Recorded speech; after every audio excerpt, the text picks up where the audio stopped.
పాటలు పాడుతూ ఉంటే పాడాడు. ఆ మరునాడు ఉదయం ఏం చేశాడు? నద్యాం స్నానం కృతంతయా, నదీ స్నానం కూడా చేశాడు. ద్వాదశి ఘడియల్లో నదీ స్నానం చాలా గొప్పది. అష్టమి, నవమి, చతుర్దశి, ఏకాదశి, ద్వాదశి ఈ తిథులలో నదులలో స్నానం చేసిన వాడు సమస్త తీర్థయాత్రలు చేసిన ఫలితం పొందుతాడు అని శాస్త్రం. అందుకే వీలున్నప్పుడల్లా అలాంటి తిథుల్లో కూడా స్నానం చేయడానికి ప్రయత్నించాలి. మీ అదృష్టం బాగుంటే అష్టమి, నవమి, చతుర్దశి నెంబర్ 1 అన్నారు. సప్తశతిలో కూడా, దుర్గా సప్తశతిలో కూడా చెప్పారు. అష్టమ్యాంచ చతుర్దశ్యాం నవమ్యాం చైకచేతసః. అష్టమి, చతుర్దశి, నవమి ఇటువంటి కాలములలో శ్రద్ధతో అమ్మవారి చరిత్ర విన్నా, నదులలో స్నానం చేసిన వాడు సంపూర్ణ తీర్థయాత్ర ఫలితం పొందుతాడు. ఇది కాకుండా ఏకాదశి, ద్వాదశి తిథుల్లో స్నానం చేస్తే అటువంటి వాడు ఉపవాసం చేసిన ఫలితం పొందుతాడు. అందువల్ల వీలున్నప్పుడల్లా అలాంటి తిథులలో నదీ స్నానం చేయాలి. అందరికీ నదులు దగ్గరలో ఉండకపోవచ్చు. అలాంటప్పుడు నదీ స్నానం చేయడానికి అవకాశం లేకపోతే ఏం చేయాలి? ఇప్పుడు రేపు ఏకాదశి అండి, ఉపవాసం ఉన్నారు అనుకుందాం కాసేపు, లేదా కనీసం గుళ్ళోకి వచ్చారు. ద్వాదశి నాడు నదీ స్నానం చేస్తే పుణ్యం. నది మన దగ్గర లేదు. అప్పుడు మనం స్నానం చేసే బకెట్టు నీళ్లలో ఒక్క చుక్క ఆవు పాలు కానీ, లేదా గంగాజలం కానీ, అది లేకపోతే పెసరు పసుపు కానీ వేసి, ఇదే గంగా, యమున, కృష్ణా జలము అనుకుంటే అది సమస్త నదీ జలాలుగా మారిపోతుంది. సూక్ష్మోపాయం వ్యాసుడు చెప్పాడు. ఇంట్లో ఉండి నదీ స్నాన ఫలితం పొందొచ్చు. అవకాశం ఉంటే స్తోత్రం చెప్పుకోండి. శ్లోకం ఉంటుంది, గంగే చేమునే కృష్ణే గోదావరి నర సరస్వతి నర్మదే సింధు కావేరి జలేస్మిన్ సన్నిధిం కురు.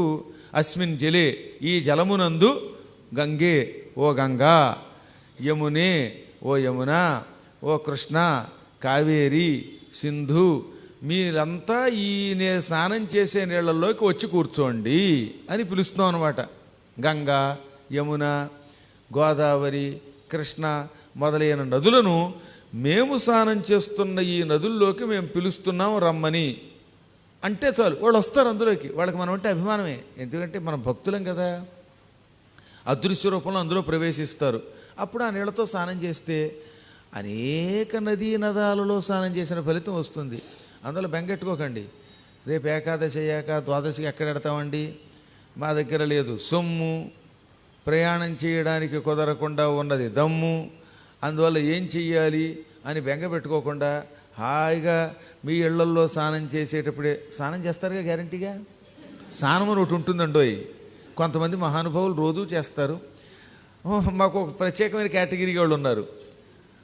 మాది స్నానం మాసానికి ఒకే మారు అన్నాడు వాడు. నెలకు ఒకసారే స్నానం చేస్తారు. అందుకనే సెంట్లు కొట్టుకుంటారు వాళ్ళు అనమాట. మా చిన్నప్పుడు వచ్చేవారు, హత్తరమ్ముతాం మీకు, హత్తరమ్ముతాం అనగానే వాడి శరీరం అంతా విచిత్రమైన వాసన. ఈ అత్తరు రాసుకుని ఎలక చచ్చిన కంపు, బయట డస్ట్బిన్లో కంపు, చిన్నపిల్లల యొక్క మలినాల కంపుతో ఉన్నాడు.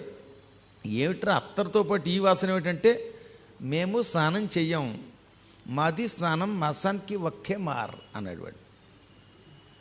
ఏం చేస్తాం, వాడి దగ్గర సెంటు కొనుక్కోవడం కర్మ మనం. ఆ సెంటు రాసుకున్నటువంటి వాడి శరీరం నుంచి వచ్చే వాసన పిలిస్తే ఫెయింట్ అయి పడిపోతాం అనమాట.